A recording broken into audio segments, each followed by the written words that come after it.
Allô, bonjour. Mbote mingi na bino nyoso tubolinga mama Elia nitu.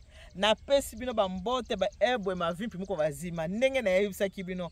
Boyi mama Elia nitu amutalo kutate na lobaka bo solo. Na yebisaki bino ni.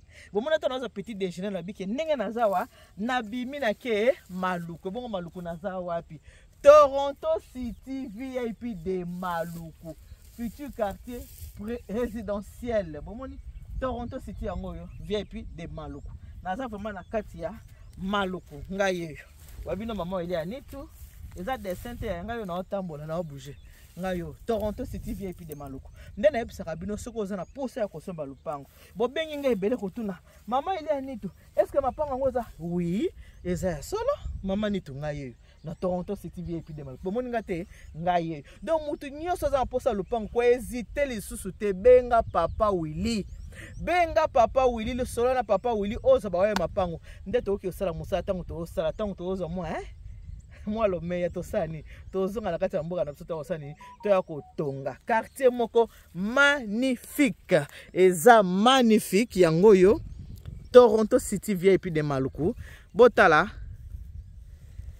yango yo tout est bien ngakutu na sina zu 40 hectares na ngaya ninge na sina déjà 40 bomoni yango Toronto City VIP de Maluku biso wana voilà bomonde toyena mutuka yango wana telemi bomoni yango tout est bien awa na Toronto City VIP de Maluku bomi tungisa lisusu te mama nitu est-ce que mapango yango yo bandeko nanga na Toronto City VIP de Maluku benga papa Willy okoza ba information nyonso na yebisi bino eza esika moko ya kitoko bandeko bosala noki bosomba ba oya bino mapango na Toronto City VIP de Maluku bomoni sikeza oh la la ngala sina zianga eza 20 sur 20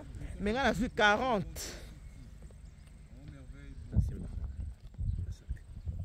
Ouais. Voilà. Dès na uti ebisa bino bozo mona 20 sur 20. Mais ngala kwa na moi biso bataminene to ngablo ya minene. Ngafona zwa 40 sur 20 Ngafona zwa 40 sur 20. Déjà na ozo ngaka lelo.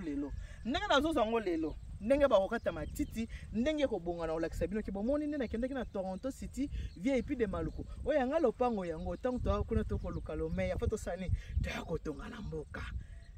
Toya kotonga na mboka bino mobota espace. Wow. Tala ndenge za kitoko. Tala place oyo. Ba mama, ba papa. Boki mambangu, bo sala noki. Ya de sentena za penza na Maluku. Na ye. Na za penza. Na Maluku ngaye.